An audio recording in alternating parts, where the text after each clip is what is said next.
dhalooti gara jal'inaatti bobba'aa jira.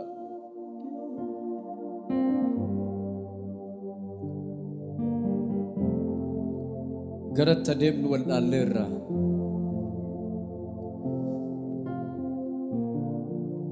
Wanti nuyi guyyaa guyyaatti arginus waan abdii nu kutachiisudha. Abbaa garatti gorruu wal dhaallee. Abboonni siyaasaa walii galuu didaniiru.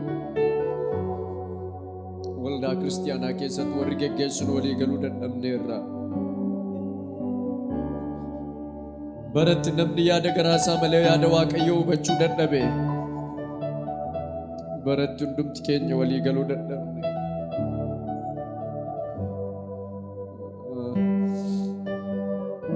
Ilma Waaqayyoo baay'ee nuti hojjetu kisaaraa hamaa keessa galeera. Kisaaraan hafuuraa baay'ateera. Kisaaraa hafuuraatu baay'ate. Baratti namni waan garaasaa malee waan Waaqayyo dubbatu dhaga'uu dide. Abbaa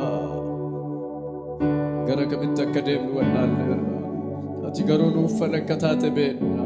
Dhiigni ilma kee Kiristoos Yesuus cubbuu hundumaa dhiisuudhaaf dhangala'e jedhamee barreeffamee jira. Yesuus biyya kana ilaali. Sabab saba gidduutti lola hamaa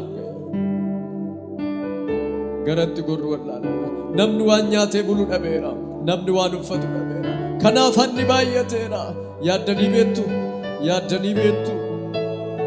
Namni amma waan nyaatu dhabee amma wal ajjeesuu ga'eera. Fuulli Waaqayyoo nuuf deebi'utu irra jiraata. Garaan Waaqayyoo nuuf deebi'utu irra jiraata. Isin tarii nyaatanii bultuudha. Namoonni baay'ee waan nyaatanii bulan hin qabane.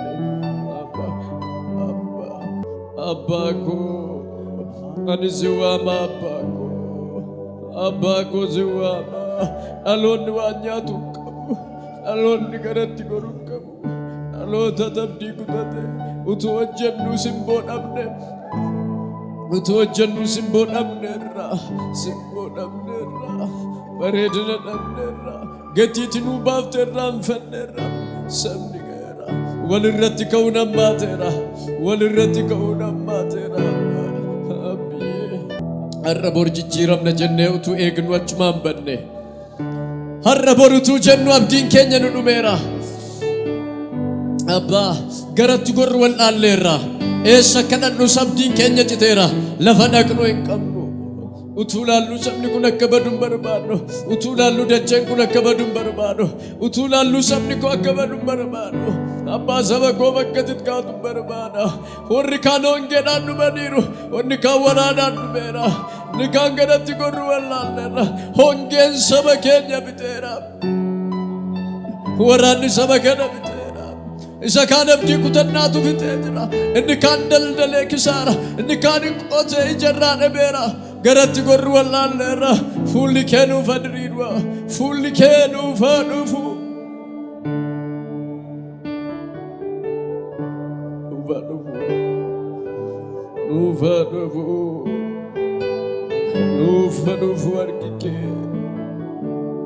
Nuufa harki kee.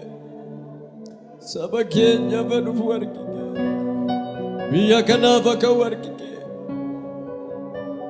Utuu laallu Siiriyaa ta'uu barbaannu. Utuu laallu ta'uu barbaannu. Utuu laallu Liibiyaa ta'uu barbaannu. Utuu laallu Yemeniin ta'uu barbaannu. Utuu laallu baduu barbaannu. Kufaatii barbaannu. Baduu barbaannu.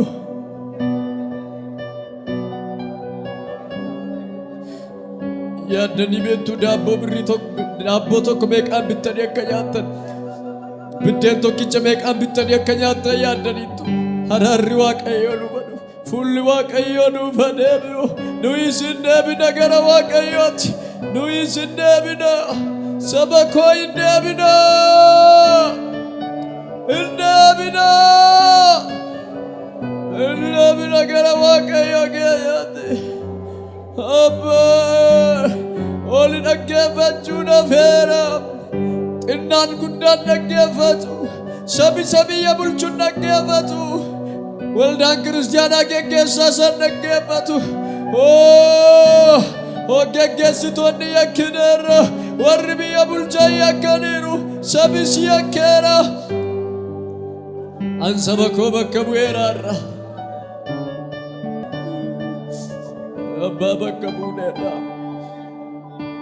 abbaa bakka buuneerra abbaa bakka buuneerra abbaa bakka buuneerra jaalalli qorreera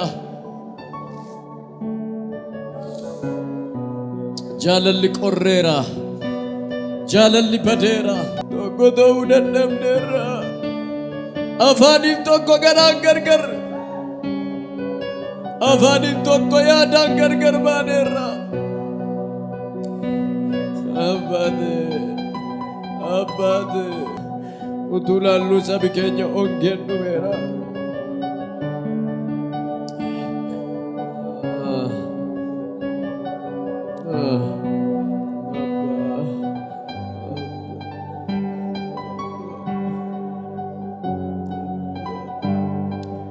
Fuula keessa jaallatama fuula keessa jaallatama fuula keessa jaallatama fuula keessa fuula keessa jaalalaan fuula keessa araaraan guute barbaanna fuula keessa jaalalaan guute barbaanna harka kee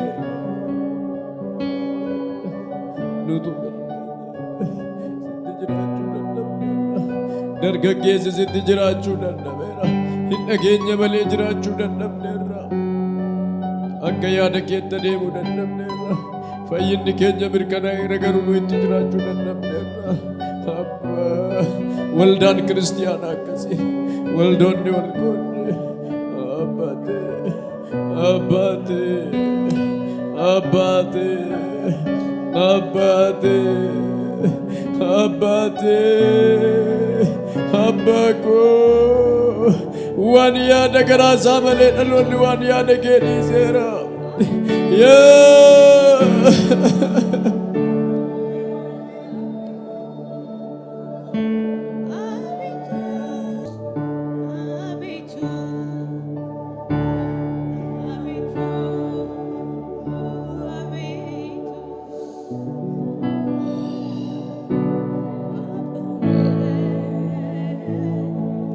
Baba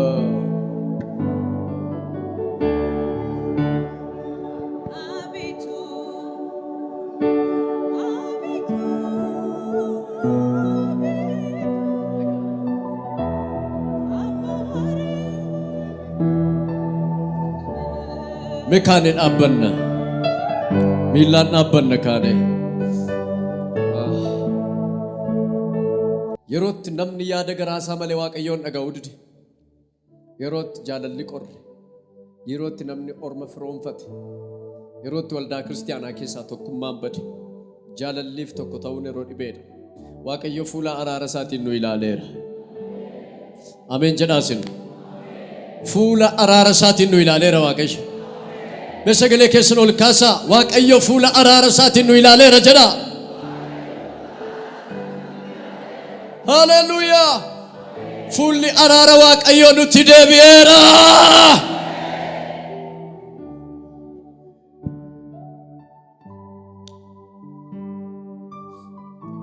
yoo kanan ta'u ta'e jijjiiramuu hin dandeenye guyyaan har'aanaan jedhe waaqayyo saba kanarraa guyyaan itti rakkinaaf du'a cabsuudhaan jedhe waaqayyo This day is the day this is broken and the problem is broken to you. guyyaatti namoonni gadda isaanii irraanfataniidhaan jedhe The waaqayyo day many people forget their sorrow. isin irrattan dubbadha isan dhagaye waaqayyo biraa isan fuudhe isinittan hima I tell you what I hear from the Lord. guyyaatti itti danqaraan fuula kee dura jiru cabeedha The day that the barriers is broken. akka biyyaatti akka sabaatti yerootti itti ol kaatee mul'attuudha It's a time to shine. naan waaqayyo natti himeera God told me. waaqayyoon kadhachaan ture I have been praying to waaqayyo the Lord. saba kanatti harka koo nan diriirsa saba kanaaf ulfina koo nan mul'isa naan jedheera God, I will stretch my hand to these people. lafa dhaqxanitti ulfinaaf eebba fuutanii galtu mana keessanitti ganama kana You will receive the glory and the blessing wherever you go. Fooniif dhiiga Yesuus irraa kan ka'e ati hiikamteetta. Because of the flesh and the blood of Jesus Christ, you are released. Fooniif dhiiga Yesuus irraa kan ka'e mana keetiif naganteera. Peace upon your house because of the blood and the Waaqayyo flesh of natti beera Jesus. ergamaan koo mana saba kanaa galanaan jedhe Waaqayyo. God told me that my angels will be Ergamaan Waaqayyo si dura bu'eera. The angel of God is ahead of you. Lerra baja kaprese kevere dele borra la bashia. Ergamaan Waaqayyo mana keessanitti galeera. The angel of God Iya ergamoonni Waaqayyo mana koo galaniiru jedhaaka. The angel is Jedhaa entered dubbadhaa your ofirratti. house. Ergamoonni Waaqayyo mana koo galaniiru jedhaaka. The angel of God is in your house. Labsii naganama kana. Let us declare this morning. Labsii baaf naganama kana. Declare this morning. Ajaja baaf naganama kana. Let us declare the Labsii baasa ganama kana. I declare this Maqaa morning. Yesuusin inneti eegaa turte sun mana keef ta'eera. Jesus comes that you are waiting as you have Jedhaa received. mena duukaa innan eegaa ture sun jedhaa.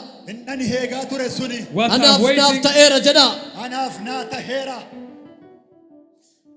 Jecha kana ameen jettanii fudhattu ani isinirrattan dubbadha. Sagalee keessan ol kaaftanii ameen jettanii fudhattu. Ameen ameen. Kunoo ani karaa irratti akka si eeguuf iddoo ani qopheessetti akka si geggeessuuf ergamaa koo si duran nan erga. Ameen. Waaqayyotu dubbachaa jira jecha kana. Ameen. Ameen. Irra deebi'aa ameen jedhaa fudhadhaa ka. Ameen. Say amen. Amma sagaleen Waaqayyoo hinaa hiika. Sagaleen Waaqayyoo raajii caaluudha. Sagaleen Waaqayyoo wanjoo cabsa. Ammas irra deebi'een jedha ameen jettee fudhatta. Kunoo ani karaa irratti akka si eeguuf iddoo ani qopheessattis akka si geessuuf ergamaa koo si dura nan erga. Ergamaan koo si dura ina deema. Biyya Amorootaa ameen jedha. Biyya Heetotaa, biyya Pherzotaa, biyya Kanaatotaatti, biyya Heetotaatti, biyya Yebuusotaatti si geessa. Anis isaan nan balleessa. Dhaggeeffadhaa. Sagaleen kun sagalee kakuuti. Ana Waaqayyo gooftaa keetiif hojjedhu. Ameen jedhaaka. Ani immoo midhaan keef bishaan kee nan eebbisa. Dhukkuba si keessaa nan balleessa. Biyya kee keessa dubartiin ulfirraa ba'u yookiin dubartiin dhala dhabduun hin jirtu. Biyya jireenyaas guutuutti siif nan kenna. Ani naasisuu koo si dura nan erga. Namoota ati itti dhuftu hundumaas waliin wallaalchisa. Diinonni kee hundinuus dugda sitti gatanii akka isaan si jalaa fiigan nan godha. Hallelujah! Waaqayyo natti beera. Waaqayyo ergaan isinii qaba. I have a message for you. Kaleessa si beeku. Har'a Waaqayyo garuu waa'ee keetiif walii wallaalchisa. God this will change you. Walii wallaalchisuun ta'eera. Iya naa ta'eera jedhaaka. Say I receive. Akkasumaan jedhe Waaqayyo. Har'aa kaasee simboo haaraan sirra kaa'edhe Waaqayyo. I give you a great favor from today on. Ulfina haaraan sirra kaa'edhe Waaqayyo. I give you new glory. Iyyaa fudhadhaa naaf ta'eera jedha. Say I receive. Ani fudhadheera jedha. Say I receive. Nagaa argadheera jedha. I have read peace. Maqaa Yesuusiin isinii ta'eera. Har'aa kaasee du'i mana kee irratti hin hojjetu. Har'aa kaasee hiyyummaan sirratti hin hojjetu. Har'aa kaasee gadadoon sirratti hin hojjetu. Iyyaa naa ta'eera jedhaaka. Say it is done for me. Fooniif dhiiga gooftaa amma fudhattaniin simboo argattaniitu. You receive the favor because of the blade and the flash of Hiyyummaan Jesus. sirraa ka'eera. The poverty is removed from you. Noora